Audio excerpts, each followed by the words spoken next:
Traffic jam కష్టాలను తీర్చేందుకు త్వరలో ఓ సరికొత్త ఎలక్ట్రిక్ ఫ్లయింగ్ కార్ అందుబాటులోకి రాబోతున్నది. దాదాపు 2.35 లక్షల ఫండ్లకు అంటే సుమారు 2.46 కోట్ల రూపాయలకు లభ్యమయ్యే ఈ కారు సహాయంతో మీరు సైన్స్ ఫిక్షన్ సినిమాలో మాదిరిగా విమానంలో నింగిలో ఎగురుతూ ట్రాఫిక్ జామ్ల నుంచి సులువుగా బయటపడవచ్చు. ఎల్ఎఫ్ ఏరోనాటిక్స్ సంస్థ రూపొందించిన ఈ ఫ్లయింగ్ కారుకు మోడల్ ఏ అని నామకరణం చేశారు. మామూలు కార్ల మాదిరిగా వీధుల్లో రోడ్లపై నడవడంతో పాటు ఎప్పుడు కావాలంటే అప్పుడు టేకాఫ్ తీసుకొని నింగిలో ఎటువైపైనా ప్రయాణించగలగడం దీని ప్రత్యేకత.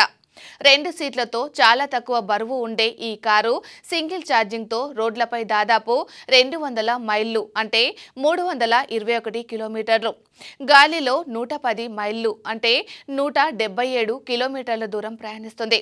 ఈ కారును 2025 చివరి నాటికి అందుబాటులోకి తీసుకురావాలని లక్ష్యంగా పెట్టుకున్నట్లు ఎల్ఎఫ్ ఏరోనాటిక్స్ కంపెనీ చీఫ్ ప్రకటించారు.